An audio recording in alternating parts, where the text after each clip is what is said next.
नमस्कार विद्यार्थी मित्रांनो, श्री साई क्लासेसमध्ये आपले स्वागत.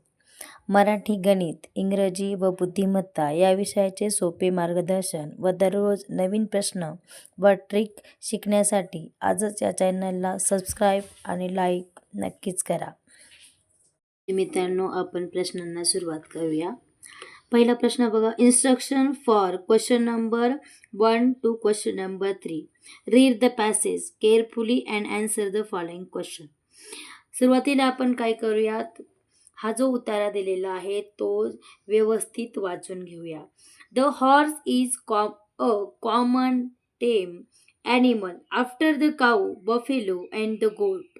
It is the most useful animal. A horse is use for riding, in hunting, it draw our cards. It is very faithful. आता आपण उतारा वाचून घेतला आहे. त्या उतारावर आधारित आपण प्रश्न बघूयात. प्रश्न आपल्याला उतारावर आधारित प्रश्न क्रमांक 1, 2 आणि 3 दिलेले आहेत. म्हणजे प्रश्न क्रमांक 1 ते 3 या पूर्ण उतारावर आधारित आहे. आता बघा, प्रश्न क्रमांक 1 बघूया. प्रश्न, select the correct option. Select the correct. प्रश्न क्रमांक 1 उतार्यावर आधारित आहे. Select the correct option. The horse is a most dash dash animal. आपल्याला इथं जी रिकामी जागा दिलेली आहे त्याच्यामध्ये 1, 2, 3, 4 पर्यायापैकी एक अचूक निवडायचं आहे, कारण की सिलेक्ट द करेक्ट ऑप्शन म्हणलेलं आहे. इथं इनकरेक्ट येऊ शकतं, राईट येऊ शकतं, रॉंग येऊ शकतं.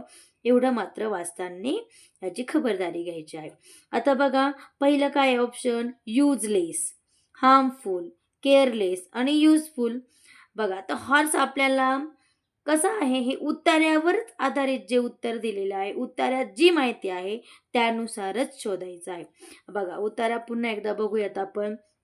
The horse is common tame animal after the cow, buffalo and the goats. It is the most useful. बघा, तो युजफुल आहे, म्हणजे पर्याय क्रमांक 4 याचं उत्तर आपल्याला मिळणार आहे, युजफुल. आता त्यावरच आधारित प्रश्न क्रमांक 2. Choose the animal which is not mention in the given passage. याचा अर्थ काय, चूज म्हणजे निवडा, द ॲनिमल म्हणजे प्राणी, विच इज नॉट मेन्शन. बघा, नॉट म्हटलं इथं, not mention in the given passage म्हणजे या चार पर्याय दिले आपल्याला. पहिला पर्याय आहे काऊ, दुसरा बफेलो, दुसरा बुलॉक, तिसरा बफेलो आणि चौथा गोट. तर मग याच्यामध्ये कोणत्या प्राण्याचं कोणता जो ॲनिमल आहे त्याचं नाव मेन्शन केलेलं नाही ते बघायचं. आता एक एक बघायचं. बघा, उतारा पुन्हा एकदा बघूयात. काऊ दिलेलं आहे, बफेलो दिलेला आहे आणि गोट दिलेला आहे, बरोबर, आणि हॉर्स दिलेला आहे.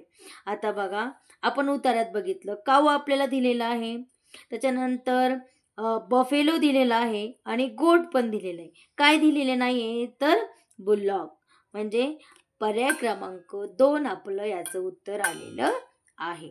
त्याच्यानंतर प्रश्न क्रमांक 3 बघूयात आपण. बघा, प्रश्न क्रमांक 3. Select the correct alternative.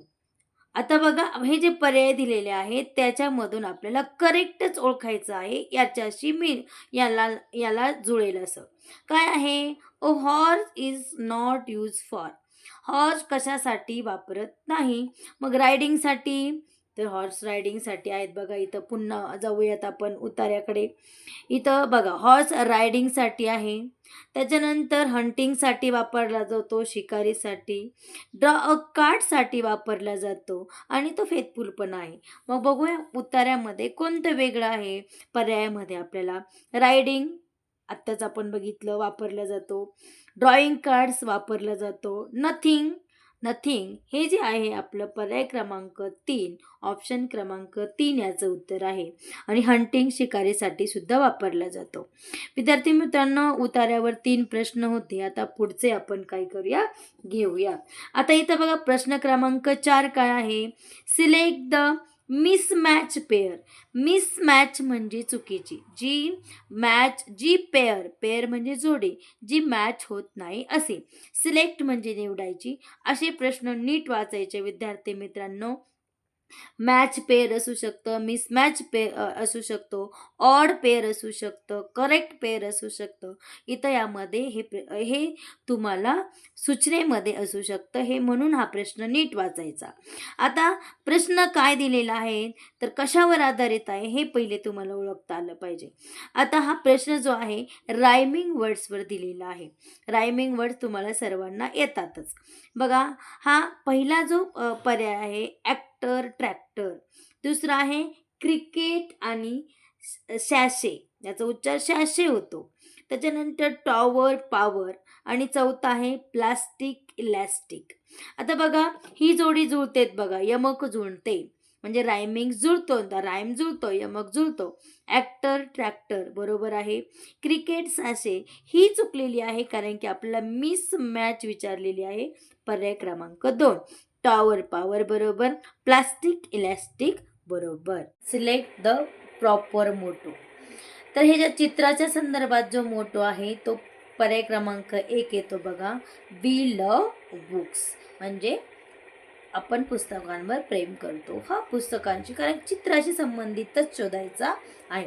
प्रश्न क्रमांक 6 बघा. Arrange the number properly and make the meaningful words. म्हणजे हे जे आपल्याला लेटर्स दिले आहे आणि खाली अंक दिलेले आहेत, याच्यातून आपल्याला काय करायचं, या लेटरपासून एक मिनिंगफुल वर्ड बनवायचा आहे आणि तो बनतो फेवरेट. या प्रश्नासाठी तुम्हाला व्होकॅब्लरी, तुमचं स्पेलिंग, पाठांतर असणं आवश्यक आहे आणि अचूक स्पेलिंग तुम्हाला बनवता आलं पाहिजे आणि अर्थपूर्ण शब्दसुद्धा तुम्हाला बनवता आला पाहिजे. मग याच्यापासून फेवरेट हा शब्द तयार होतो. मग एफसाठी काय आहे तर एफसाठी इथे 4 आहे बघा. एसाठी काय आहे तर 1. तर आपण थोडीशी नजर या वेळेस शब्द तयार करताना पर्यायाकडे पण बघायची. तर मग पर्याय बघा, 4141 पर्याय क्रमांक 1 आणि 2 मध्ये आहे. तर पर्याय 3 आणि पर्याय 4 असेच कट होतात. मग बघूयात पुढे. आता व्ही साठी काय आहे तर 6. 4 1 6, 4 1 6 बघा, इथंच आपल्याला आपलं उत्तर मिळालं. 4 1 6 पर्याय क्रमांक 2. अशा प्रश्नांना पर्याय कटने जायचं जेणेकरून आपला वेळही वाचेल. चला प्रश्न क्रमांक 7 बघूया. काय आहे आपल्याला इथं, द साईन, हे साईन दिलेले आहेत बघा, बाण आहे आणि तो त्याची डायरेक्शन अशी दिलेली आहे. इंडिकेट दॅट वन शूड, म्हणजे काय दाखवतं तर अशा वेळेस काय करायचं, तुम्ही तुमचा हात आणि हा हात इकडे जर असा ठेवायचा, आपला पंजा इकडे जर वळाला तर राईट आणि इकडे जर वळाला असा जर असेल तर लेफ्ट.